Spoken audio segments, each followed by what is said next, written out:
Hi, I'm Erik Voss, and Game of Thrones Season 8 opens with a totally new opening title sequence that is so packed with Easter eggs and missable clues that I had to make a separate thing breaking it all down. Now, my goal was to do this within the 1 minute 40 seconds that the sequence actually lasts, but you know, it takes time to explain things and why they're actually more important than the job you're supposed to be doing right now. Oh, look at you clicking over to another tab. Sorry, your boss already saw you and today's your last day. Great, unemployment, more time to obsess over Game of Thrones. So like in last seasons, these opening titles open with the image of the astrolabe of the Citadel, with tableaus that depict key events in the history of Westeros. But whereas before these events included the doom of Valyria, Robert's rebellion, and Robert's ascension to the Iron Throne, this final season opening title sequence depicts an updated history of Westeros. So now the astrolabe depicts the destruction of the wall by Viserion, blowing open a crevice and setting the whole wall ablaze. Beneath the dragon is the army of the dead, and fleeing the wall are these flocks of birds, representing the birds through which Bran Stark warged and witnessed the Night King's destruction. Now, over the years, these opening credits have been designed by the Elastic creative team, led by Angus Wall and Kirk Shintani. They said that the convergence of all the characters in Season 8 allowed them to avoid having to speed past a ton of scattered locations and reorient the viewer, and instead explore 2 or 3 locations in greater depth. They wanted to keep the map of Westeros looking like a model someone from within the world of the show would conceivably build themselves, kind of like an 8-bit Minecraft aesthetic, but now they could build out this map with more accuracy and detail. So after the astrolabe, the first location we see is the wall, blown open at Eastwatch by the Sea, as it was in the final shots of Season 7. This is the most significant geographic transformation of the map of Westeros in thousands of years. This wall was built 8,000 years ago by Bran the Builder after the end of the war between the Children of the Forest and the First Men, a war that led to the creation of the Night King and the White Walkers. The Children of the Forest shattered the Arm of Dorne, the land bridge connecting Westeros and Essos, to keep out the invading Andals. That event was the last major change in the geography of Westeros, and the wall, which was built by the men to do the same thing to the White Walkers, keep them out, is now gone. Westeros is back open for the plundering. This sequence shows the progress of the White Walkers by flipping over these tiles, from white to a bluish-black color, from snow to ice. The designers wanted to evoke classic strategy games like Risk, which moves game pieces around to show armies on the move. And that leads to the White Walkers' first stop after the wall, Last Hearth, the northernmost castle and the seat of House Umber. Now, the shape of the mound that the castle sits upon is a spiral, a clue hinting at the pattern of the Night King's massacre of the Umbers and young Ned Umber recreating the spiral imagery of the Night King's origin. Now, episode 1 seemed like the last we'll see of Last Hearth, and we will see new little changes to the opening titles of episodes 2 through 6, so I'll keep track of them in future episodes. After Last Hearth, we move on to Winterfell, which this sequence now gives us a ground view of. First, there's the Weirwood tree in the God's Wood,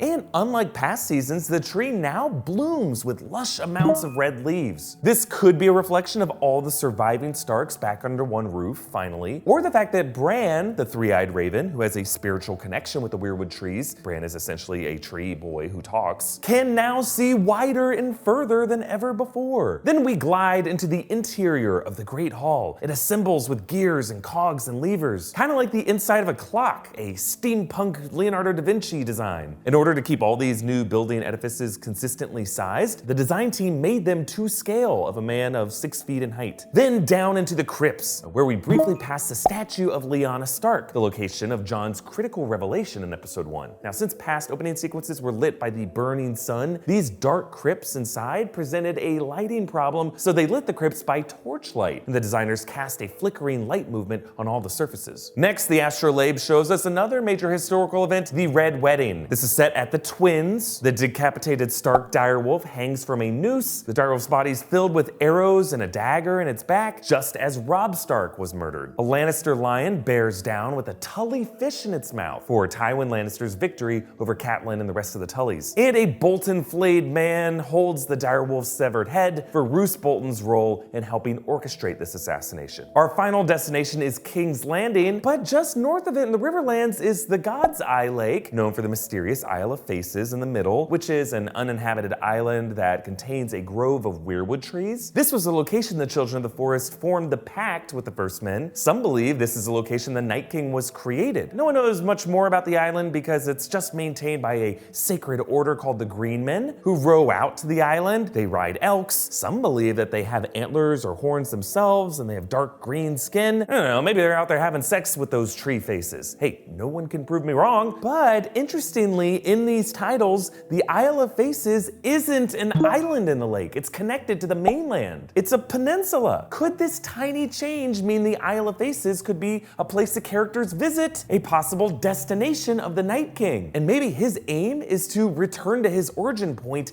and exterminate any remaining children of the forest who live there, along with their, groundskeeper willies and their confirmed tree fetishes. But then to King's Landing, which is now laid out as a massive city with a huge population. The foundation of the Sept of Baelor is visible, but it doesn't rise with the rest of the structures because, it went boom boom. The shots of the castle show the map floor courtyard that Cersei had installed last season. The camera zooms down the Tower of the Hand and its spiral staircase. Perhaps this spiral is another nod to the Night King, Mr. Spiral, and maybe a clue that he could stage a similar massacre with human flesh there. Down into the dungeons below is the Scorpion, the giant crossbow weapon that Qyburn designed and Bronn used on Dany and Drogon last season. The Scorpion is aimed at the dragon skull of Balerion the Dread, Aegon the Conqueror's dragon. Perhaps this is another clue that Bronn, who was equipped with the smaller crossbow for a different purpose in the season premiere, will once again aim this surface-to-air defense at a dragon, maybe this time a zombie dragon. But then back up to the Red Keep. The Iron Throne rises, with Cersei's Lannister lion in the window behind it. But again, all of this movement is connected to a vast network of gears, evoking Daenerys' description of the cycle of power as a giant wheel, a wheel that she intends to break. And that wheel frames the final title, with the dragon, lion, stag, and direwolf, a wheel that could simply break, leaving none of these houses in power. But right before that title, the astrolabe shows one last event. A large dragon with 3 smaller dragons beneath a comet facing a bowing row of horses. So this big dragon is Daenerys, and the 3 smaller ones are her dragons Drogon, Rhaegal, and Viserion, the moment of their birth at the end of the first season before the bowing Dothraki, who are represented by horses. Now the inclusion of the comet is interesting, because that didn't appear during the first reveal of the dragons. It didn't show up until the beginning of season 2,